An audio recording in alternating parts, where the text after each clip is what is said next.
তারা আজ পরে ঘুমায় বেহুশ, বাহিরে বইছে ঝড় তুফান।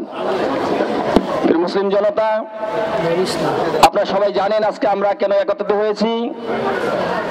আজকে সারা হিজলা থেকে একটা আলোড়ন সৃষ্টি হয়েছে। তাবলীগ, হেফাজত, ইসলামী আন্দোলন বাংলাদেশ আমরা এক হয়েছি। অন্যায়ের বিরুদ্ধে আমরা লড়বো। কি বলেন, ঠিক না ঠিক? অন্যায়কারী সে যে হোক, সাতগুরু হোক, যে হোক, তাকে এদেশ থেকে, জাতিগত থেকে বিতাড়িত করতে হবে। তারা আজকে অন্যায়ভাবে যেভাবে মুসলমানের প্রতি অতর্কিতভাবে হামলা করেছে, আপনারা জানেন 17 তারিখ দিবাগত রাতে, সহ্য করার মতো নয়।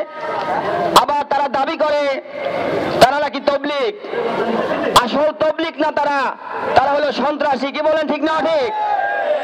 আমরা এদেশ থেকে ইরশাদ চরমনাইর নেতৃত্বে অনেক অন্যায়কে উৎখাত করেছি।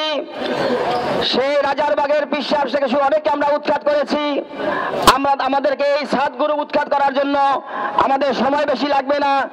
আপনারা যদি জনগণ, আলেম ওলামা এক থাকেন, আমরা ইসলামী আন্দোলন, হেফাজত এবং আমাদের তবলিগের ভাইদেরকে নিয়ে আমরা ইনশাআল্লাহ প্রতিরোধ করব, এই আশা ব্যক্ত করে আমি আমার সংক্ষিপ্ত আলোচনা শেষ করছি।